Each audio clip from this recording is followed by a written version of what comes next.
ഞാനിപ്പോൾ ഉള്ളത് ബീഹാറിന്റെ തലസ്ഥാനമായ പാറ്റ്നയിലാണ്. 1770 കാലഘട്ടത്തിൽ ഈ ബീഹാറിൽ വളരെ ശക്തമായ ഒരു വരൾച്ച അനുഭവപ്പെടുകയും അതുവഴി ഒരുപാട് കാലത്തേക്ക് ഭക്ഷ്യക്ഷാമം അനുഭവപ്പെടുകയും ചെയ്തേ. അന്ന് ഇവിടെ ഭരിച്ചുകൊണ്ടിരുന്ന ബ്രിട്ടീഷ് സർക്കാർ വരും കാലങ്ങളിൽ ഇത് ആവർത്തിക്കാതിരിക്കാൻ വേണ്ടിയിട്ട് ഭക്ഷ്യധാന്യങ്ങൾ സൂക്ഷിച്ചു വെക്കാൻ വേണ്ടി നിർമ്മിച്ച ഒരു നിർമ്മിതിയാണ് നിങ്ങളിപ്പോൾ പുറകിൽ കാണുന്നത്.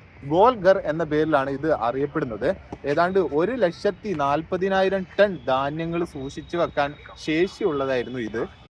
ഒരൊറ്റ തൂണുകളുടെയും സപ്പോർട്ട് ഇല്ലാതെ ഇത്രയും വലിയൊരു സ്ട്രക്ചർ അവർക്ക് നിർമ്മിക്കാൻ കഴിഞ്ഞിരുന്നെങ്കിലും അന്ന് ഇത് നിർമ്മിച്ച എഞ്ചിനീയേഴ്സ് ചെയ്തു വെച്ച ഒരു അബദ്ധം പിന്നീട് വളരെ പ്രശസ്തമായിരുന്നു.